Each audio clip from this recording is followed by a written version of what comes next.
Bonjour à tous, heureux de vous retrouver sur le plateau de Paris Turf pour votre quotidienne reçue 5 sur 5, l'émission du Quintet Plus et du Top 5. Pour m'accompagner aujourd'hui, j'ai le plaisir de recevoir Mathieu Mortagne. Bonjour Mathieu. Bonjour Philippe, bonjour à tous. Mathieu, direction les Sables d'Olonne, 9e étape du JNT, 2750 mètres, recul de 25 mètres à 305 000, de 50 mètres à 502 000, corde à gauche.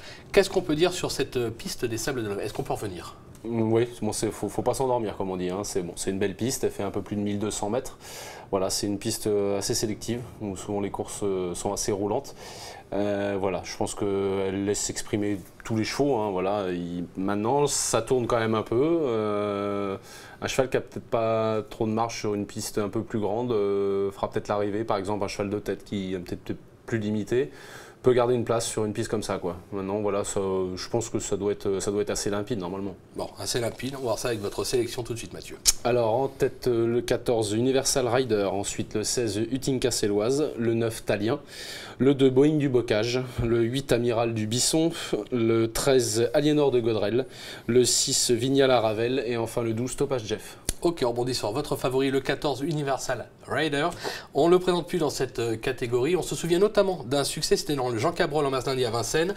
Bon, c'est assez parlant comme victoire. Bah oui, hein, c'est Altesse base du Mirel. Presque logique. Hein. Ouais, il bat Altesse du Mirel, à nous trois qui est en dehors. On voit gentiment 6-7e Aubryon du Gers qui était battu. Donc il battait tout le monde à poteau égal. Uniflosa Bella qui était 4e. Voilà, qu'on a vu deuxième du trophée vert. Voilà, c'était un drôle de lot. Le cheval finissait son hiver en boulet de canon.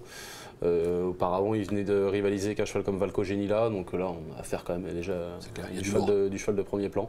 Il a fait une rentrée à Graigne en rendant 50 mètres avec ses fers, donc bon, c'est compliqué, un petit anneau de Graigne à 50 mètres, il courait très bien, il était 5e. Voilà, Mathieu Mottier, là, depuis que le meeting de Vincennes a commencé, il passe tout, c'est impressionnant. Ils gagnent tous, les chevaux sont vraiment au top du top. Il n'a pas couru depuis un mois, certes, mais il l'annonce assez affûté. Il défère des 4 pieds. Vu la forme de l'entraîneur et du coup de sa drive, moi c'est peut-être un coup de poker parce qu'il bon, a qu'un parcours dans les jambes. Mais bon, si moi il me l'annonce assez bien, je suis assez confiant quand même. Un petit coup de poker, mais je pense que c'est assez jouable comme on dit. On lui oppose le 16 Utinka Céloise qui a déjà couru 2 étapes de ce GNT 2016, c'était à Reims et à Lyon-la-Soie.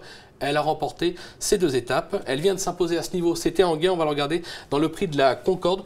Là aussi, c'est assez parlant, ça contrôle. Hein. Oui, voilà, c'était la grosse note à Cabourg-Ferret quand Vittel de Brévol gagnait le Quintet. Elle était superbe 5e avec ses fers, là, elle était déférée des 4 derrière, c'était la course visée, elle a rempli son contrat facilement devant Ursule Dubuffet. Donc voilà, c'était très bien comme d'habitude depuis qu'elle est arrivée chez Jean-Michel Baudonnet. Vous me disiez que ouais, au SAP c'était 0 sur 2. 0 sur 2 par contre. Voilà, mais je pense que c'était une autre époque. Ouais. C'était l'époque où, c'est pas pour faire un jour à son ancien entraîneur Jacques Bruno qui est un grand professionnel, mais bon, depuis que Jean-Michel Baudouin a récupéré la jument, elle est transformée. Déjà, il a réussi à la déférer des 4, chose qu'on n'arrivait pas à faire avant. Et depuis qu'elle est déférée des 4 pieds, elle enchaîne. Hein. Là, souvent, un changement de main, ça peut transformer un cheval. Elle a doublé ses gains, je crois, depuis qu'il a récupéré Jean-Michel Baudouin. Donc voilà, elle est redéférée des 4 avec Jean-Mi, elle va à droite comme à gauche. Ça va être la logique favorite de la course. Je vous le dis, elle sera plus jouée qu'Universal Rider. Mais bon, j'ai tenté le contre. Il fallait le tenter.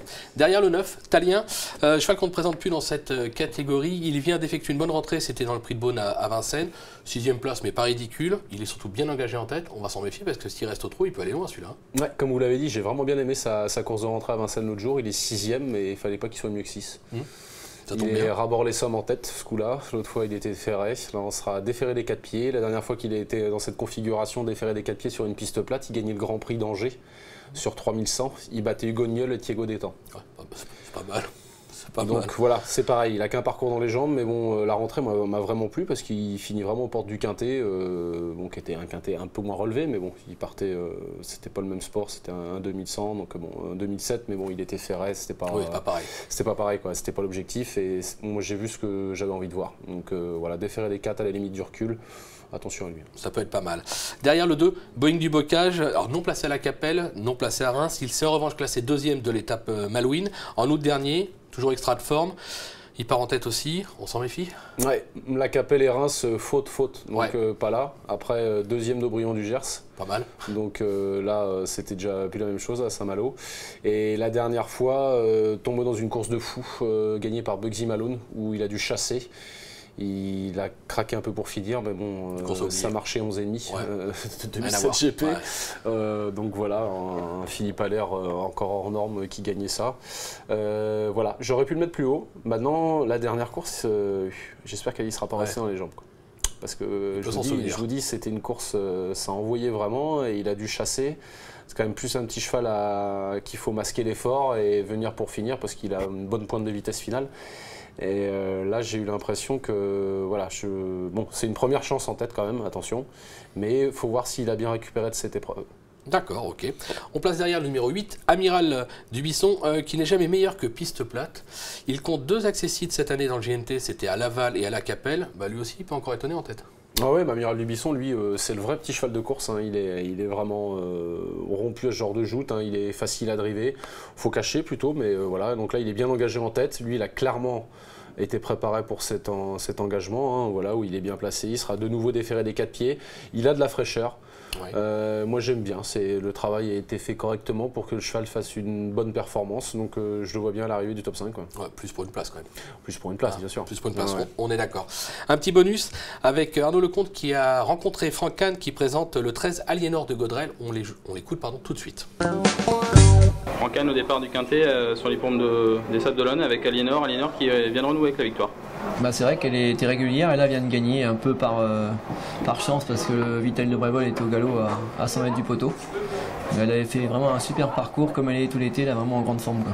Vous l'aviez menée de façon offensive en prenant la tête, elle a l'air vraiment à l'aise comme ça. Bon, en province il y a beaucoup moins de facilité à prendre des dos donc j'ai vite fait le tour des chevaux qui n'avaient pas de chance. Et comme elle est très bien en ce moment, elle supporte les 2-3 accélérations. Retour piste plate à nouveau en province, Sables d'Olonne devrait lui convenir. Bah, Sables d'Olonne c'est plus dur que Pornichet, je pense, c'est une piste pour la sélection, mais elle a l'air d'être en condition pour supporter ça. Elle peut pas être mieux semble-t-il. Normalement non, parce que ça fait 3 fois qu'elle est vraiment très bien, donc on va avoir du mal à l'avoir encore mieux, mais elle est tellement bonne tout de suite qu'on attend toujours le petit plus. Bon, on remonte un petit peu de catégorie avec tout le monde dans le Grand National. Vous la voyez compétitive pour les premières places? Bah, à mon avis, c'est moins relevé que dans le Buenos Aires ou ce qu'elle a couru en gain. Mais à côté de ça, bon, c'est des pistes un peu spéciales et qu'elle ne connaît pas, donc il faut faire attention. Une bonne 3e place, ça serait bien, et 2 et 1, ça dépend du parcours.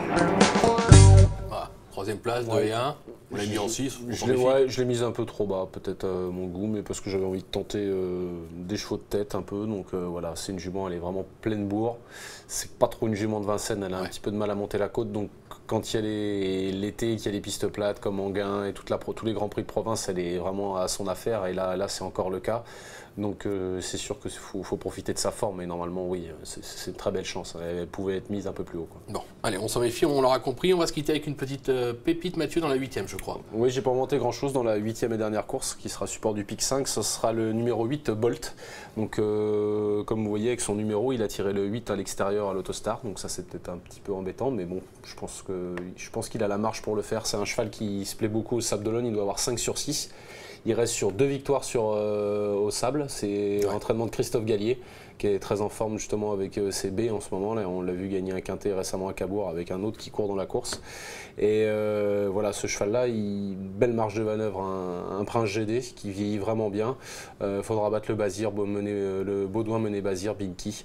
Mais je pense qu'il a encore la marge pour le faire. Et bah voilà, on tente gagnant placé, on tente le couplet avec le Bazir. On passe à la caisse, on s'offre un petit resto. C'est pour nous.